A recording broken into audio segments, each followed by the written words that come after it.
फिर उसने अपनी प्रार्थना समाप्त की और कहा कि विश्वास करो, प्रभु यीशु यही है और जो कुछ भी तुम मांगोगी वह मिलेगा। मैंने विश्वास नहीं किया क्योंकि उस समय मैं सभी देवताओं से गिड़गिड़ा रही थी कि कोई आकर मेरी मदद करे। मैं पूरी तरह लाचार थी और अब वे मुझसे प्रभु यीशु से प्रार्थना करने को कह रहे थे। उस समय मुझे पता ही नहीं था कि यीशु कौन है, लेकिन मैंने कहा, यीशु, अगर तुम वास्तविक हो तो क्या तुम मुझे बचा सकते हो? फिर मैंने न्यू टेस्टमेंट खोला और पढ़ा तो उसमें लिखा था कि प्रभु यीशु अंधों की आंखें खोलते हैं। और मैंने बाइबल बंद कर दी और उसे फेंक दिया। फिर मैं सो गई। मुझे पता ही नहीं चला कितना समय बीता, लेकिन मैं अचानक उठी और बैठ गई और बोली, प्रभु यीशु, तुम यही हो। और मैंने कहा, आज से मैं तुम्हारा अनुसरण करूंगी। मैं एक बहुत ही कट्टर हिंदू परिवार में जन्मी और पली बढ़ी। सच कहूँ तो अगर आप मेरे मायके जाएं तो लगेगा जैसे मंदिर में घुस गए हो। प्रार्थनाएं सुबह 4 बजे शुरू हो जाती और दिन भर चलती रहती। भगवत गीता की कक्षाएं, भजन और पूजा, यही मेरा जीवन था। ईमानदारी से कहूँ, मुझे किसी अन्य धर्म के बारे में कुछ भी पता नहीं था। हम मंदिरों में सेवा भी करते थे, यही मेरा जीवन था। हमें हमेशा हिंदू धर्म के बारे में सिखाया जाता था। फिर आया वह समय जब मुझे शादी करनी थी। हमारे लिए अपने धर्म के बाहर शादी करना बड़ा कलंक था, क्रिश्चियन या मुस्लिम से तो बिल्कुल भी नहीं। और मुझे हमेशा अपनी फैमिली से ही हिंदू लड़के से शादी करनी थी। लेकिन फिर ऐसा हुआ कि मैं एक लड़के से प्यार करने लगी और वह एक क्रिश्चियन था। मेरी एकमात्र चिंता यह थी कि मैं कभी चर्च में कदम नहीं रखूंगी और यीशु के बारे में कभी जानना नहीं चाहूंगी। यही डील और कॉन्ट्रैक्ट्स मैंने अपने पति के साथ किए और उन्होंने सब कुछ मान लिया। लेकिन मुझे पता था कि जैसे ही मैं अपनी फैमिली को बताऊंगी कि मैं एक क्रिश्चियन लड़के से प्यार करती हूँ तो बवाल हो जाएगा। और ठीक वैसे ही हुआ। भले ही मेरी फैमिली मेरे पति को बचपन से जानती थी क्योंकि मेरा पति मेरे भाई का बहुत करीबी दोस्त है, लेकिन जब मैंने अपनी माँ को बताया कि मैं उससे प्यार करती हूँ तो मेरे घर में ऐसा लगा जैसे बॉलीवुड का कोई सीन चल रहा हो। लेकिन आखिरकार मेरी माँ मान गई, लेकिन यह शर्त पर कि मेरा पति अपना नाम बदल लेगा, पासपोर्ट पर हिंदू नाम लिखवाएगा और खुद को हिंदू घोषित करेगा। तभी उसने शादी के लिए हामी भरी। फिर मेरे पति के परिवार ने चाहा कि मैं चर्च जाऊं, क्योंकि वहां एक प्रक्रिया है जहां घोषणा की जाती है कि उनका बेटा और यह लड़की शादी करने वाले हैं। लेकिन मैं चर्च नहीं जाना चाहती थी, इसलिए बहुत कुछ चल रहा था और आखिरकार हमारी शादी रद्द हो गई।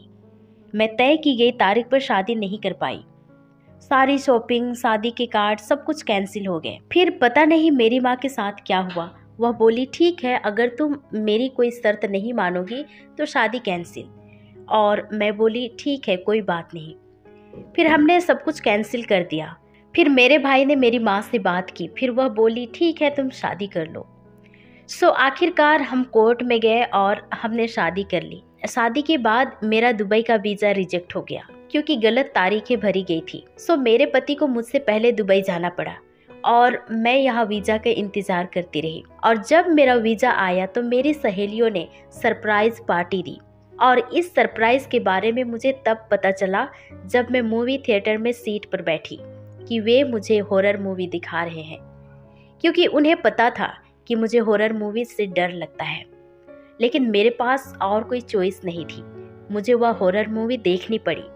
लेकिन मुझे याद है, पूरी फिल्म में मैं आंखें बंद करके हाथ चेहरे पर रखी हुई थी और जब समय आया मैं दुबई जाने के लिए तैयार हुई और चली गई। दुबई पहुंचने के 1-2 हफ्ते बाद मेरे पति ने कहा कि उन्हें ईरान जाना होगा क्योंकि वहां बड़े प्लांट शट डाउन हो गया है और उनके पास कोई चॉइस नहीं है।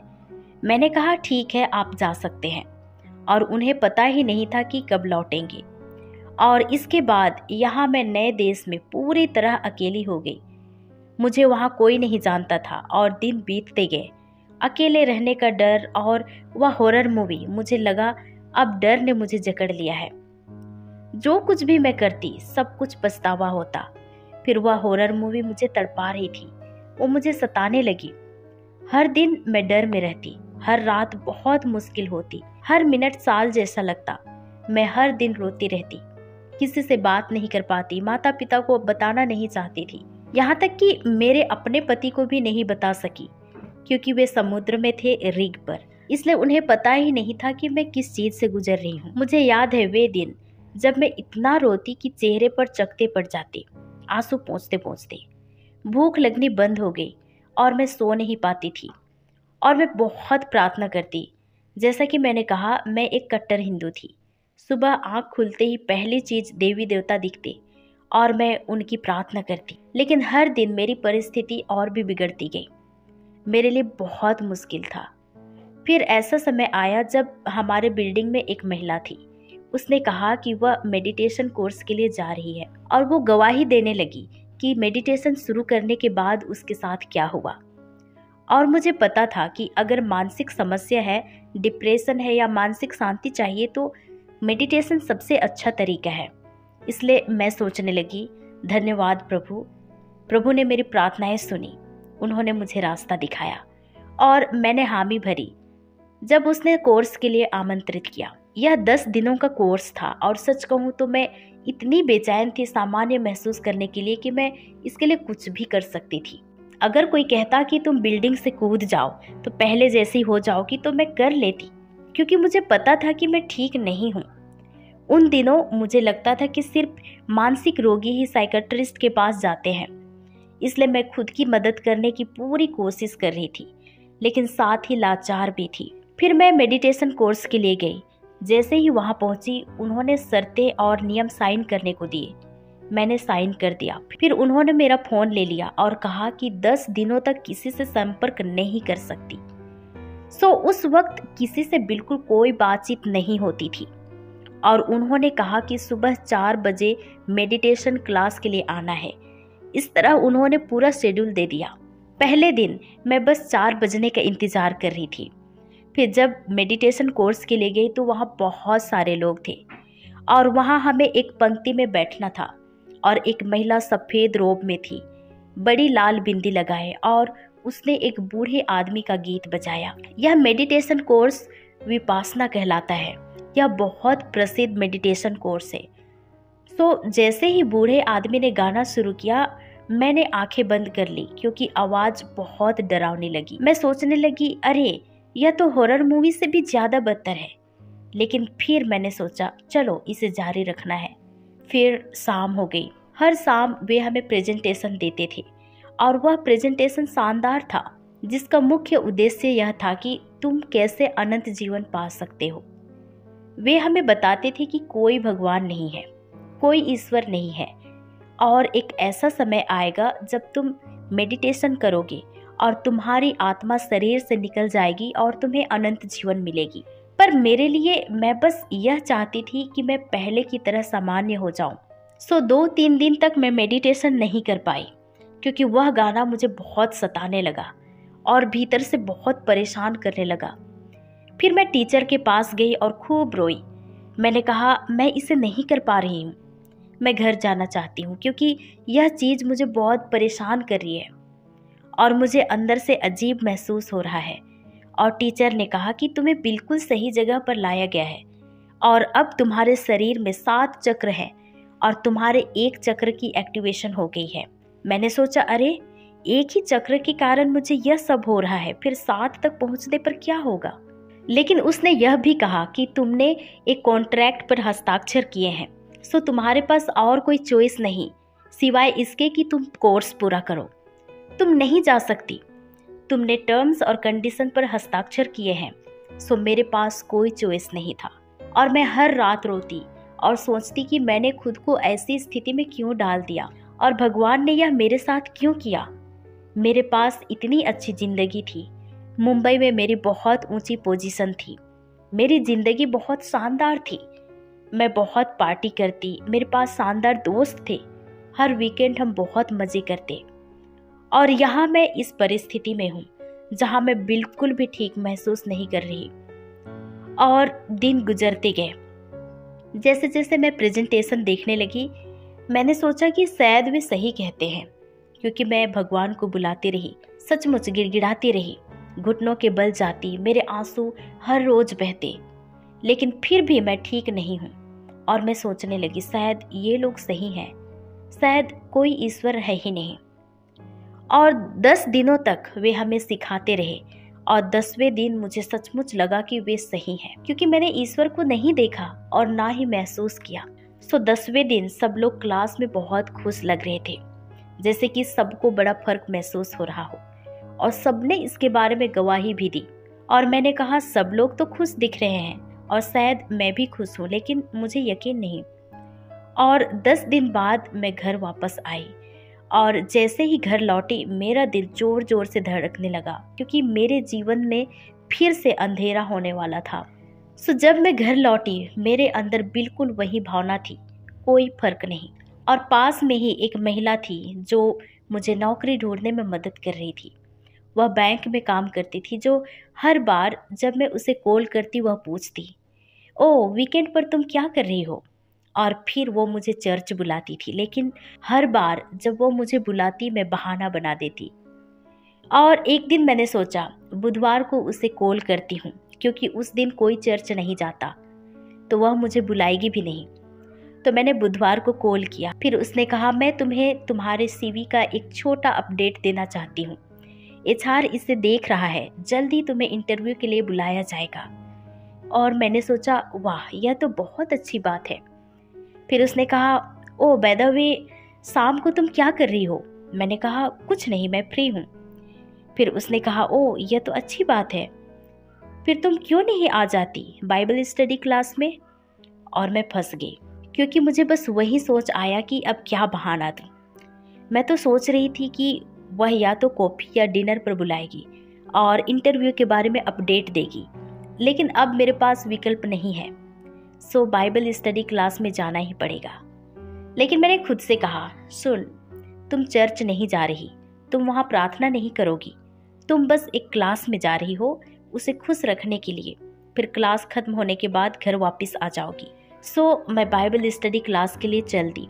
और क्लास शुरू होने से पहले वहाँ के टीचर ने कहा मैं आप लोगों के साथ एक बात शेयर करना चाहता हूँ।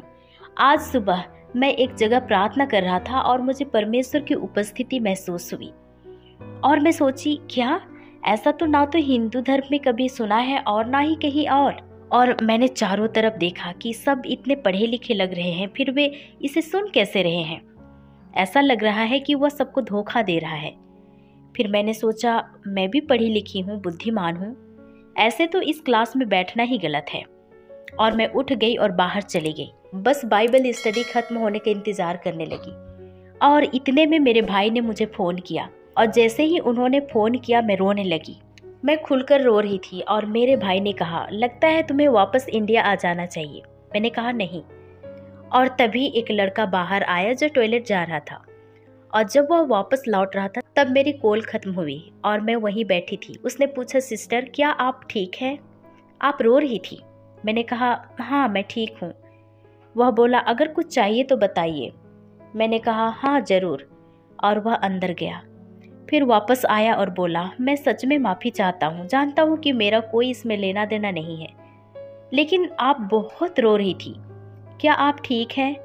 और मैं फूट फूट कर रोने लगी और बोली नहीं मैं बिल्कुल ठीक नहीं हूँ। तब उसने पूछा क्या आपको किसी तरह की मदद चाहिए?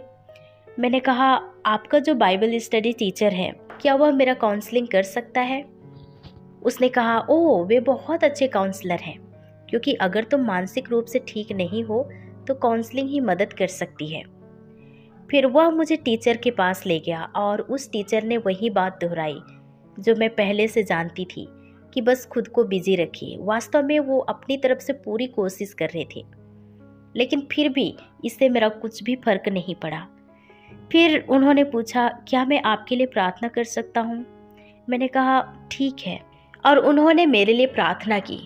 मुझे पता भी नहीं कि उन्होंने क्या कहा। फिर वे प्रार्थना खत्म करते हैं और बोलते हैं प्रभु यीशु यही है, विश्वास करो, जो भी तुम मांगोगी वह मिल जाएगा। और मैंने बहुत लंबा विराम दिया, क्योंकि यहाँ मैं सब देवताओं से गिड़गिड़ा रही थी, सचमुच गिड़गिड़ा रही थी कि आकर मेरी मदद करो। मैंने मेडिटेशन भी किया था और यहाँ मैं इतनी लाचार बैठी हूँ, और अब वो मुझे यीशु से प्रार्थना करने को कह रहा है, जबकि मुझे यह भी नहीं पता कि वो कौन है। फिर मैंने सोचा ठीक है जो भी हो। मैंने कहा यीशु, अगर तुम वास्तविक हो तो क्या तुम मुझे बचा सकते हो? उस समय मेरे अंदर कोई विश्वास नहीं था, कुछ भी नहीं। फिर वह महिला थी जिसने मुझे एक बाइबल दी और कहा तुम नए नियम से पढ़ो। मैंने कहा ठीक है, और मैंने वह ले ली और मैं घर लौटी और फिर वही बात, वही अंधेरा, और मेरा दिल जोर जोर से धड़कने लगा। यहाँ तक कि मैंने खुद से कहा था कि जैसे ही तुम्हारा पति वापस आएगा तुम सामान्य महसूस करोगी, खुश हो जाओगी, सब कुछ ठीक हो जाएगा। लेकिन फिर मुझे लगने लगा कि अगर मेरा पति वापस भी आ जाएगा तो मैं इस चीज़ से बाहर नहीं निकल पाऊंगी। यह बहुत मुश्किल है इस तरह जीना, और मुझे लग रहा था कि इस समस्या का कोई हल नहीं है और कोई भी मेरा मददगार नहीं हो सकता। मुझे ऐसे दिन याद है जब दुबई में बहुत गर्मी थी। मैं सीधे सूरज के नीचे खड़ी रहती और कहती, भगवान अगर तुम मेरी मदद नहीं कर सकते तो कम से कम मुझे जला तो सकते हो, क्योंकि मैं इस तरह रोते रोते नहीं जी सकती। हर दिन यह स्थिति और बिगड़ती जा रही थी। किसी से बात करने जैसा कोई नहीं था। और उस रात जब मैं घर लौटी तो मेरा दिल बहुत तेज से धड़क रहा था। मैं डर रही थी, मैं घबरा रही थी। मैंने सोचा ठीक है चलो मेडिटेशन करती हूँ। तो मैं बैठी और बैठकर मेडिटेशन करने लगी। पर ऐसा लग रहा था मानो सब कुछ एक एक करके ऊपर आकर बैठता हो, मुझे सता रहा हो, काफ़ी दुखदाई तरीके से। फिर मैंने प्रार्थना की, लेकिन वह भी कुछ फर्क नहीं लाई। तब मैंने सोचा ठीक है, वह महिला नए नियम से पढ़ने को कह रही थी। मैंने कहा शायद यही मेरी मदद कर सके। मैंने नया नियम खोला, लेकिन पढ़ते पढ़ते मुझे कुछ समझ नहीं आ रहा था। फिर मेरी नज़र एक आयत पर पड़ी जहाँ लिखा था कि यीशु कोढ़ी को ठीक करते हैं। मैं सोची क्या? फिर मैंने आगे पढ़ा और उसमें लिखा था यीशु अंधों की आंखें खोल देते हैं। और मैंने तुरंत बाइबल बंद कर दी और उसे फेंक दिया, क्योंकि ऐसा लग रहा था जैसे ये कोई काल्पनिक कहानी हो। और सच कहूँ तो उस रात मेरे लिए थोड़ा और भी कठिन दिन था, क्योंकि मैं सब कुछ खत्म कर चुकी थी। मैं उसे और बर्दाश्त नहीं कर पा रही थी। उस रात मैं बहुत रोई और फिर मैं सो गई। मुझे नहीं पता कितना समय हुआ, कुछ भी नहीं पता। और अचानक मैं उठ बैठी और बोली, यीशु तुम यहाँ हो और मेरे बिस्तर के ऊपर 2 एंजल्स हैं। और मुझे उनकी उपस्थिति बहुत जोर शोर से महसूस हुई, बहुत मजबूत। ऐसा नहीं था कि हमने बातचीत की, बल्कि मैंने उन्हें महसूस किया। और इसके बाद मेरे अंदर का डर बिल्कुल खत्म हो गया।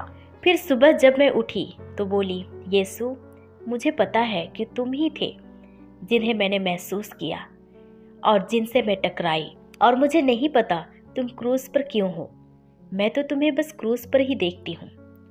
मुझे बहुत अफसोस है, मैंने बाइबल फेंक दी थी, लेकिन अब मैं उसे वापस लेकर आऊंगी। और मैंने इसे वापस ले ली और बोली, आज से मैं तेरे पीछे चलूंगी। और जैसे कि हिंदुओं में हमारे पास देवी देवता हैं जिन्हें हम पानी में डालते हैं, जिसे हम विसर्जन कहते हैं, तो मैंने देवताओं को लिया, पानी के पास गई और बोली, प्रभु यीशु मुझे नहीं पता कि मैं क्या कर रही हूँ, लेकिन मैं सभी देवताओं को पानी में छोड़ दूंगी और मैं पीछे मुड़कर नहीं देखूंगी। और अगर मैं मर जाऊं तो मर जाऊं, अगर कोई वार करे तो करे, मैं पीछे मुड़कर नहीं देखूंगी। मैं अपनी जिंदगी तुझे सौंप देती हूँ। और इसके बाद मैं फिर कभी पीछे नहीं मुड़ी। और मैं सच बोल रही हूँ, अगर आप मुझे मॉल में ले जाएं और कोई चीज़ खरीदने को कहे तो मैं इतनी उलझी रहूंगी कि क्या लूँ। मेरा फैसला लेने का तरीका बहुत कमज़ोर है। लेकिन उस रात मैंने इतना ठान लिया कि सभी मूर्तियां लेकर थैले में डालकर पानी में छोड़ दी। और उस समय मुझे ऐसा लगा जैसे वह मेरा हाथ थामे हुए हो। मुझे याद है उस वक्त मैंने यह वाक्य सुना, डर मत, मैं तुम्हारे साथ हूँ। मुझे तो यह भी नहीं पता था कि यह बाइबल में लिखा है। मैं सोच रही थी, डर मत, मैं तुम्हारे साथ हूँ, ये क्या है? और कुछ दिनों बाद पता चला कि यह बाइबल में लिखा है। और उस दौरान मैं उसकी कहानी जानने के लिए काफ़ी बेकरार थी। मैंने बच्चों वाली बाइबल खरीदी, बड़ी सी तस्वीरों वाली, और पूरी तरह से पढ़ने की कोशिश की, लेकिन ज़्यादातर चीज़ें समझ नहीं आती थी। मुझे कुछ नहीं समझ आता, लेकिन मैंने ठान लिया कि मैं चलती ही रहूंगी और मैंने अपनी जिंदगी प्रभु यीशु को सौंप दी। बहुत से लोगों का विचार है कि शायद मैं क्रिश्चियन लड़के से शादी की हूँ इसलिए मैं भी एक क्रिश्चियन बन गई, लेकिन मेरे मामले में ऐसा नहीं है। किसी ने मुझे मनाया नहीं, किसी ने धर्मांतरित नहीं किया।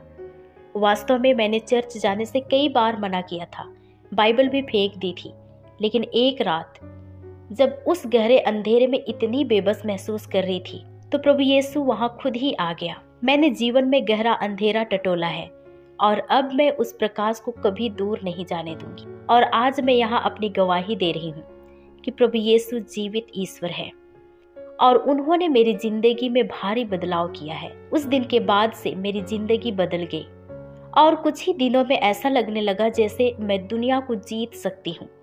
मैं पहाड़ पर खड़ी होकर दुनिया को बताना चाहती थी कि देखो खुदा ने मेरे साथ क्या किया है, क्योंकि एक समय था मैं किसी भी खतरनाक चीज की तरफ जा रही थी, खुद को खत्म करने के बारे में सोच रही थी। और अगर उस सही समय पर प्रभु यीशु मुझे नहीं रोकते तो मुझे नहीं पता कि आज मैं जिंदा होती या नहीं।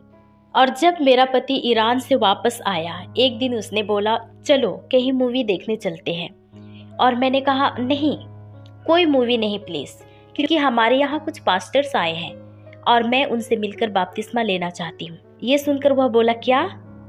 वास्तव में वो चौंक गया।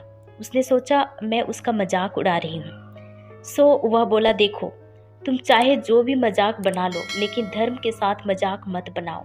और मैंने उसे सब कुछ बताया, क्योंकि उसे पता ही नहीं था कि मैं किस चीज से गुजर रही थी, क्योंकि उस समय मैं उसे खुलकर नहीं बोल पा रही थी। लेकिन उसी रात मैंने उसे बता दिया कि मैंने क्या क्या झेला। फिर हम उस पास्टर के पास गए जो उसी महिला के घर उस दिन आए थे जिसने मुझे बाइबल दी थी, और मैंने पास्टर से कहा कि मैं बपतिस्मा लेना चाहती हूँ।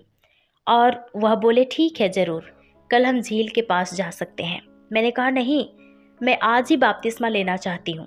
सो उन्होंने कहा ठीक है जैसे तुम चाहो। फिर उन्होंने प्रार्थना की, और जब वे प्रार्थना कर रहे थे तो मैं पवित्र आत्मा में बपतिस्मा पाने लगी। फिर इसके बाद मैंने बपतिस्मा लिया।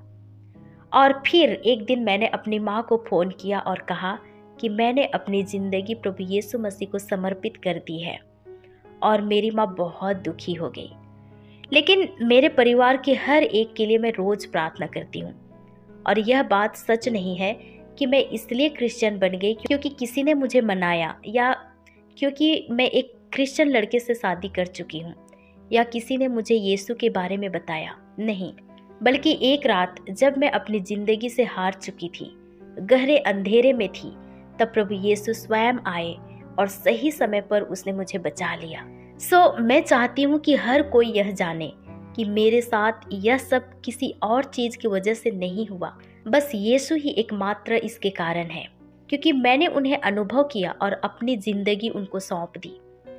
और मैं दोबारा उस अंधेरे में कभी नहीं जाना चाहती, और मैं अपनी गवाही बांटना चाहती हूँ, क्योंकि किसी को नहीं पता कि कौन सा व्यक्ति ऐसी ही स्थिति में है। और इसलिए मैं चाहती हूँ कि मैं जहाँ भी जाऊँ, हर जगह लोगों से बातचीत करूँ, सोशल मीडिया पर प्रभु यीशु के बारे में शेयर करूँ, क्योंकि मैं जानती हूँ कि उन्होंने मेरे साथ क्या किया है।